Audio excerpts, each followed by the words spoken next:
Boa noite, cá estamos de novo no nosso Evangelho. Muita paz, muita serenidade, vamos libertar-nos das nossas preocupações e vamos começar. Página 39.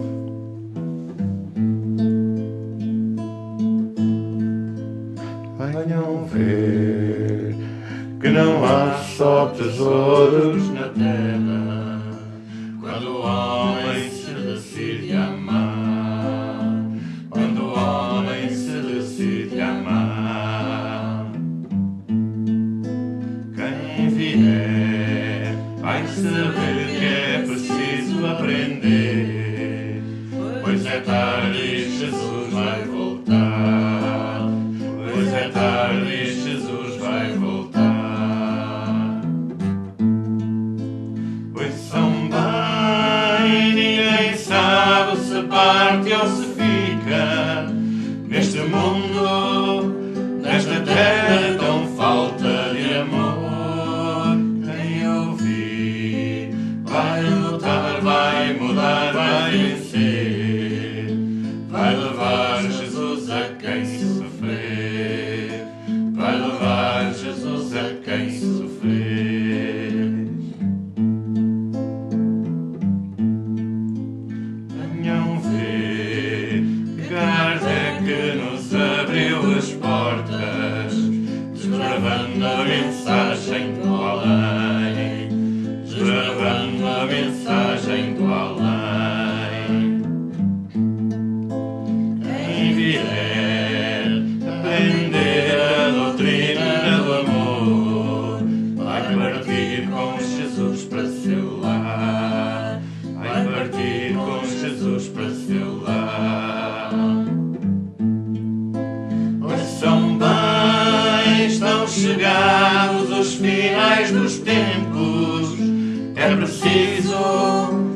preciso o mundo acordar. Quem calar vai parar, vai perder, vai partir, e a terra jamais vai voltar, e a terra jamais vai voltar.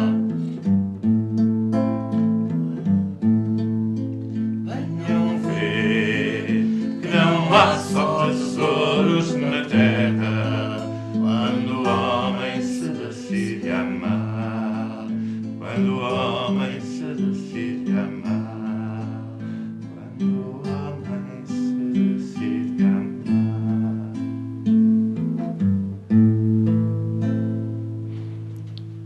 Senhor Jesus, pedimos a tua bênção para todos os lares que nesta hora sintonizamos uns com os outros na mesma vibração, trazendo-te a nossa lembrança e procurando compreender os teus ensinamentos que precisamos colocar na nossa vida.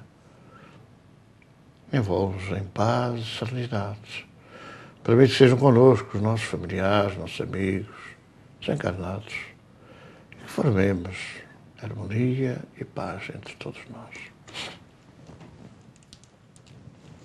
Capítulo 19, agora vamos recordar os itens 6 e 7. Do ponto de vista religioso, a fé consiste na crença em dogmas especiais que constituem as diferentes religiões. Todas elas têm seus artigos de fé. Sobre esse aspecto, pode a fé ser raciocinada ou cega.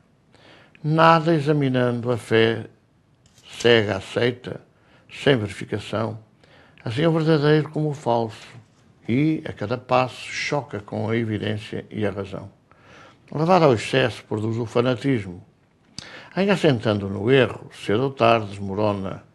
Somente a fé que se baseia na verdade garante o futuro, porque nada tem a temer do progresso das luzes, dado que o que é verdadeiro na obscuridade também o é à luz meridiana.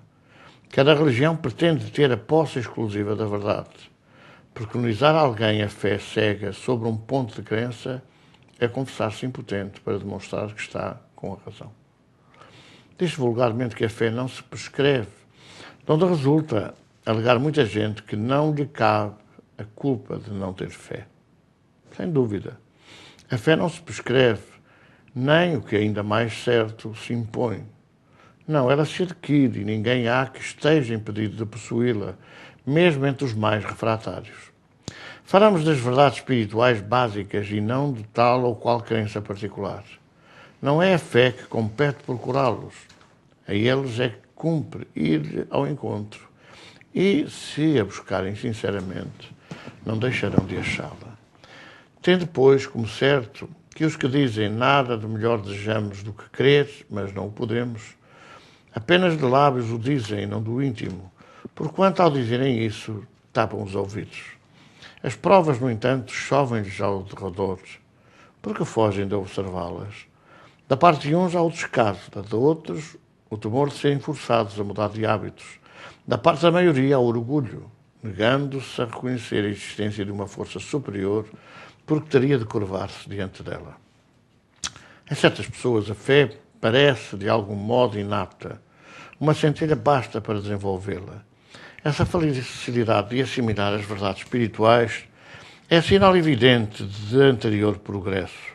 Em outras pessoas, ao contrário, elas dificilmente penetram, sinal não menos evidente das naturezas retardatárias. As primeiras já creram e compreenderam. Trazem, ao renascerem, a intuição do que souberam. Estão com a educação feita. As segundas tudo têm de aprender. Estão com a educação por fazer. Ela, entretanto, se fará e, se não ficar concluída nesta existência, ficará noutra. A resistência do incrédulo, devemos convir, muitas vezes provém menos dele do que da maneira por que lhe apresentam as coisas. A fé necessita de uma base que é a inteligência perfeita daquilo em que se deve crer. E para crer não basta ver, é preciso, sobretudo, compreender. A fé cega já não é deste século, tanto assim que, precisamente, do dogma da fé cega é que produz hoje o maior número dos incrédulos, porque ela pretende impor-se, exigindo a abdicação de uma das mais preciosas prerrogativas do homem, o raciocínio e o livre-arbítrio. É principalmente contra essa fé que se levanta o incrédulo, e dela é que se pode, com verdade, dizer que não se prescreve. Não admitindo provas, ela deixa no espírito alguma coisa de vago, que dá nascimento à dúvida. A fé raciocinada, por se apoiar nos factos e na lógica, nenhuma obscuridade deixa. A certeza, a criatura então crê, porque tem a certeza, e ninguém tem certeza senão porque compreendeu. Eis porque não se dobra. Fé inabalável, só o é a que pode encarar de frente à razão em todas as épocas da humanidade. A esse resultado conduz o Espiritismo, porque triunfa da incredulidade sempre que não encontra oposição sistemática e interessada.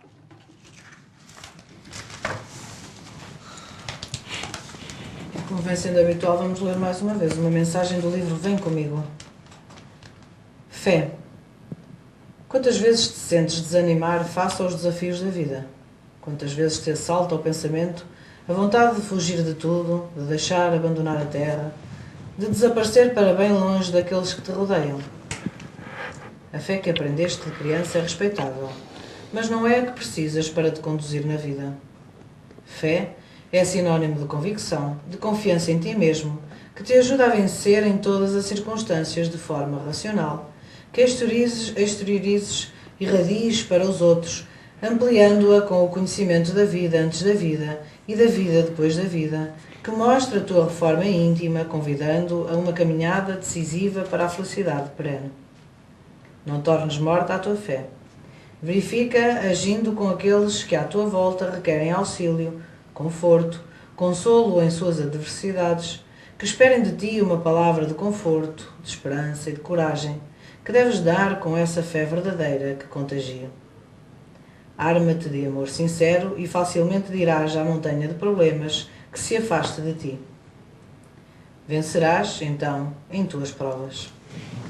Estas leituras têm mergulham no tempo, durante talvez uns 15 séculos, 14 séculos.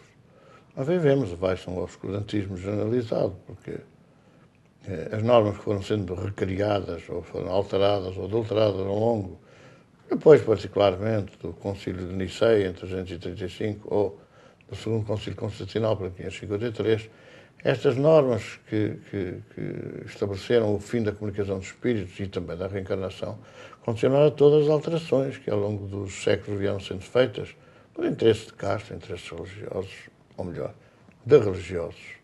Porque a religião não tem nada a ver com essas interpretações pueris.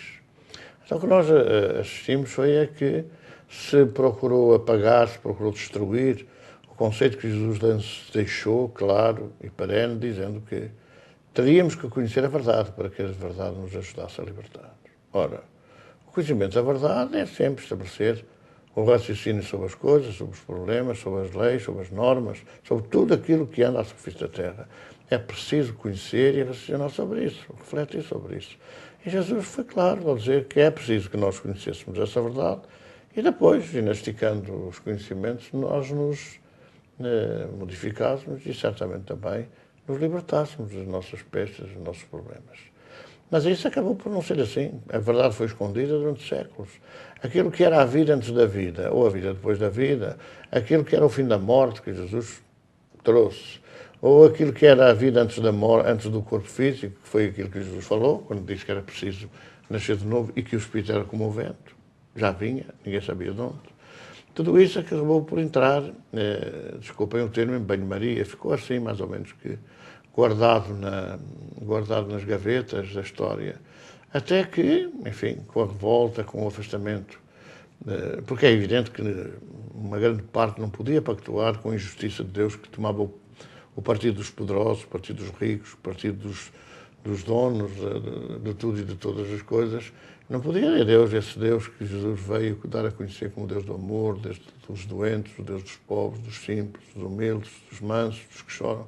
Este Deus não podia ser verdadeiro. Então, as pessoas começaram-se a afastar porque não havia suporte racional nas coisas, não havia suporte racional na fé. E começaram-se a afastar, exatamente até que os Espíritos vieram dizer que era tudo aldrabice, perdão, da palavra, tudo mentira, não era nada daquilo. Jesus tinha falado e continuava a falar aos homens do nosso tempo, na tolerância, no perdão, na compreensão, na solidariedade, na fraternidade, nesta vivência amorosa de todos com todos, porque somos todos irmãos. É esta racionalidade que tardou a surgir na Igreja. Acho que os cristãos, particularmente a raiz considerada universal, a religião católica, que começa a acordar, começa a despertar para outras verdades, também viu isso consignado no seu catecismo pelo Papa João Paulo II, quando, de facto, definiu que a fé deve encarar a razão de frente. Na encíclica que publicou, numa particularidade em relação à comunicação dos espíritos, fé e razão. Fé e razão. É uma encíclica de 1998 que passa ao lado da maior parte daqueles católicos que apreendem a doutrina, passa ao lado, como ao lado passa a comunicação dos espíritos também, aí no catecismo referida como os familiares mortos que podem voltar para nos ajudar. São dois conceitos que revolucionam certamente e estão por detrás de grandes transformações ao nível da conceituação e ao nível da análise daquilo que Jesus falava da verdade, para que realmente o povo de Deus se liberte, que somos todos nós, o povo de Deus, a Igreja de Deus, que somos todos, independentemente das religiões, que foram mais ou menos normatizadas pelos interesses, muitas vezes mesquinhos, de uma sociedade poderosa, dos feudalismos transferidos para as igrejas, etc. Então é nessa reflexão que nós devemos agora analisar a fé, essa fé raciocinada, essa fé que não nos afasta, de facto, da verdade, mas que antes nos introduz mais ainda na verdade, compreendendo agora à luz da razão como era importante conhecer a verdade, para que nós possamos, e aqueles que vêm atrás de nós, possam vir a libertar-se. Poderemos ver e já que se falou no Papa, poderemos ver agora no Papa Francisco uma mudança dentro da religião católica? Alguma mudança. As grandes mudanças, por enquanto, têm sido mudanças comportamentais, têm sido mudanças, digamos assim, de facto, de atitudes, que aqui e ali parece surgirem com alguma hesitação. Dá só um pequeno exemplo. Há tempos fomos todos surpreendidos com um hipotético exorcismo protagonizado pela comunicação social analfabeta e absolutamente afastada dos ideais da crença espiritual, quando o Papa, enfim, numa atitude sem par, colocou as mãos sobre a cabeça de um doente, de um deficiente físico, e irradiou provavelmente uma prece fervorosa, uma vontade de afastar as entidades perversas que sempre acompanham aqueles que têm qualquer dificuldade física, que têm qualquer doença física. Então surpreendia-nos que de facto o Papa tenha deixado de, com o sinal da cruz, abençoar as pessoas, os doentes, mas antes pelo contacto direto, beijar as crianças, ou parar para ir cumprimentar alguém. Uma novidade, quase deixamos de ver a bênção da cruz, para passar a ver a bênção da esperança, a bênção do amor, a bênção da ação.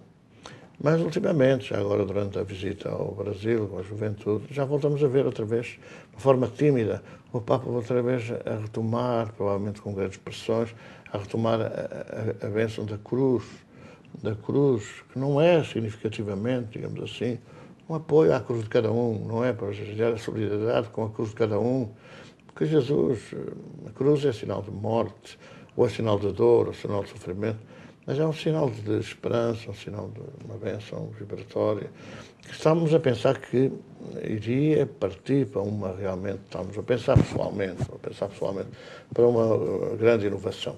Mas, sem dúvida nenhuma, que há referências, há indícios de que o mundo espiritual intervém cada vez mais intensamente e que algumas transformações surgirão. Talvez tivesse a haver transformações rápidas demais.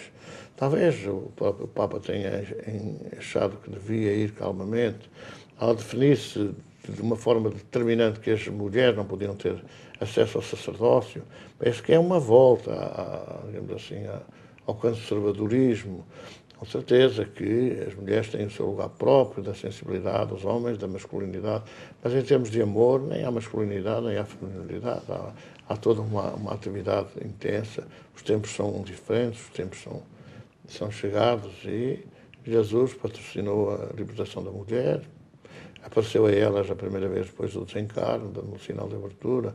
Portanto, quer dizer, há todo um processo de modificação que não pode ser tão rápido quanto a gente desejaria, porque, compreensivelmente, poderia gerar dentro do próprio movimento católico, poderia gerar grandes alterações, grandes revoltas, até mesmo grandes perturbações. Então, esperamos que, de facto, esse seja um indício de mudança, mas para já temos essa questão da fé do Papa João Paulo II.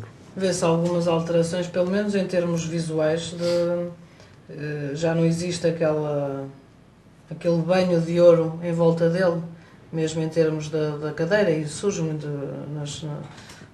na internet, nas redes sociais, vê-se muito essa comparação das imagens com outros papas, não existe as vestimentas, em termos de humildade, acaba por ser um papa muito mais humilde. Esperemos que seja de facto uma grande transformação, mas não podemos esquecer que João XXIII protagonizou a primeira grande revolução dentro da Igreja, acabou com aquele fausto, com aquela pompa, com aqueles veículos de transporte aos ombros, herança da Roma imperial, acabou com isso e pouco tempo depois teve que repor tudo outra vez pelas influências que a própria Cúria exercia sobre ele. Embora hoje há sinais evidentes de grande mudança, porque ele rodeou-se de uma equipa que surpreendeu todo o mundo, porque não tinha nada a ver com digamos assim, com a organização secular da própria Igreja, da própria cura romana e os seus conselheiros, os seus, digamos assim, auxiliares, não tem nada a ver com isso. Mas vamos esperar para ver se, de facto, as forças que se movimentam com grande poder dentro da Igreja não vão repor outra vez. Nós não podemos esquecer que Francisco de Assis foi recebido pelo Papa, foi o autor da conversão do Papa, e, entretanto, as forças poderosíssimas dentro da Igreja, que adormeceram durante o consulado daquele Papa, acordaram logo a seguir, quando o Papa foi substituído, e voltaram tudo ao mesmo, até uma posição ainda maior, porque foi a época em que a Inquisição foi reativada, depois de alguns anos de ação e suspensão, quando a Inquisição foi ativada e, curiosamente, passou a ser comandada a partir de 1250 e pouco, pela própria confraria, ou pela própria congregação de Francisco de Assis. Portanto, tudo isto deve nos fazer ter alguma calma, alguma serenidade, e sim, que Deus nos ajude a mudar, porque, por exemplo, na questão do movimento espírita, dos espíritas, nós, com 30 e tantos anos de liberdade em Portugal, não vemos grande movimentação, não vemos grande alteração, grande modificação. A militância, a ação, a atividade é muito limitada, é bem dentro das paredes, está toda a gente à espera que venham ao encontro os sofredores, quando Jesus mandou que fôssemos ao encontro de quem sofre, pregar a boa nova. Portanto, quer dizer, não é por causa da nossa ação que o mundo se vai mudar, mas é por causa da ação de mudança em todas as áreas, em todas as latitudes, e naturalmente também, principalmente, a ação de mudança dentro da Igreja Católica, porque não é o Espiritismo que vai triunfar, o que vai triunfar é a doutrina do amor, que naturalmente está consubstanciada no Espiritismo. O Espiritismo é a doutrina dos Espíritos, a doutrina dos Espíritos é da falando do Espírito da Verdade, o Espírito da Verdade é Jesus, e portanto é o governador da Terra, é o caminho, verdade e vida, e portanto é esse ideal que vai triunfar, agora connosco, sem nós, apesar das nossas atividades, que às vezes são contraditórias, às vezes até são prejudiciais aos desenvolvimentos da doutrina, apesar de tudo isso, o ideal, que é o Consolador, vai triunfar.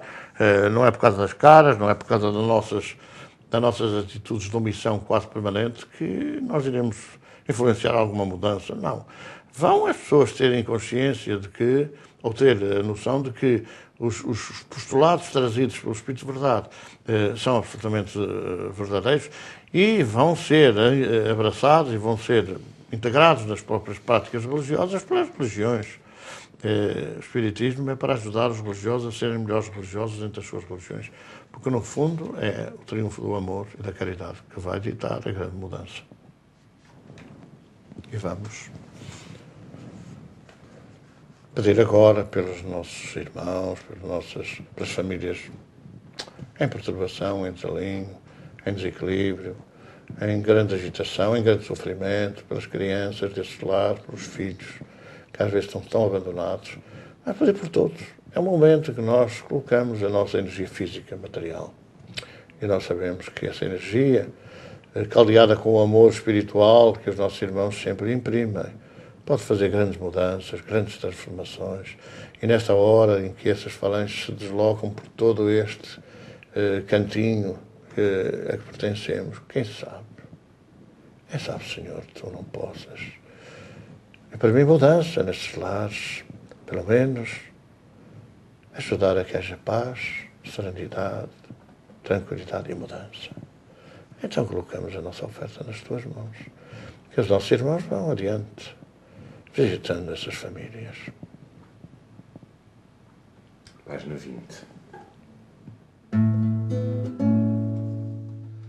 Hoje vamos contar uma história de amor, dessas que falam do bem e da dor, como se fosse uma lenda bem viva.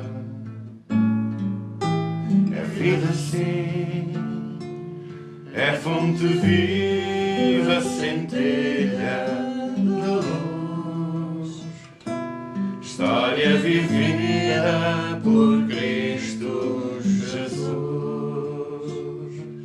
que a alma enche a todos cativa, pela Galileia elevando a esperança, a boa nova do reino de Deus.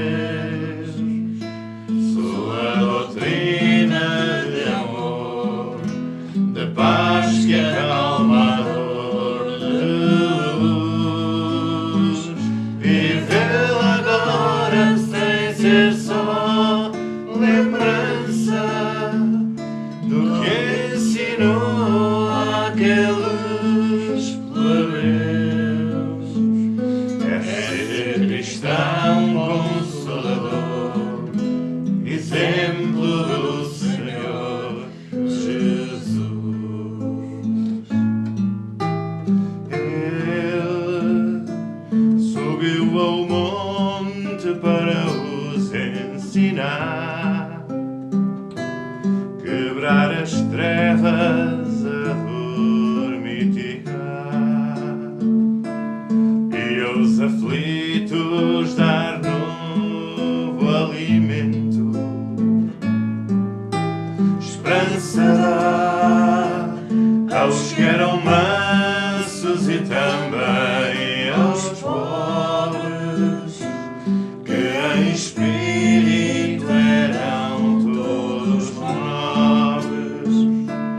Seu reino dava enorme alento.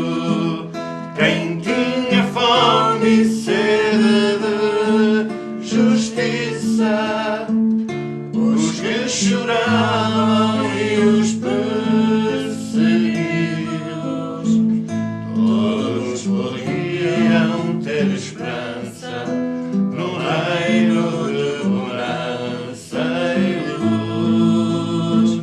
Todos seriam bem-aventurados. Preciso era abrir os ouvidos do bom Jesus, ser semelhança, levar com confiança à cruz.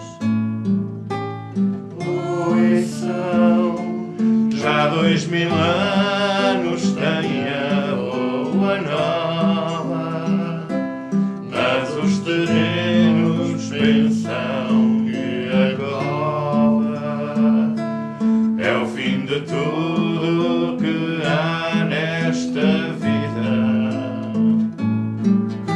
Escutem bem o que o bom mestre nos quis ensinar,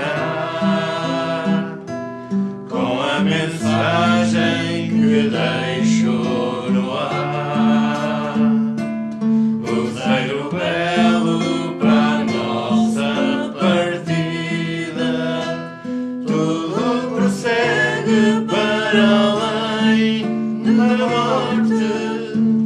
Tudo depende de como viver. Só quem semeia colherá, na busca poderá achar.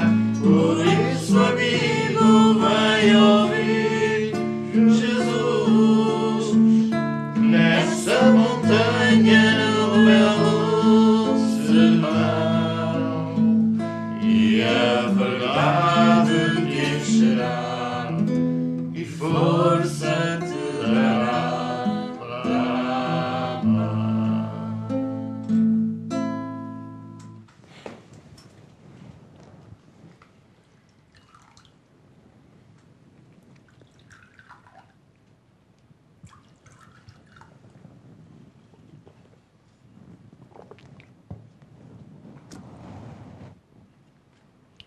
Muita paz para todos.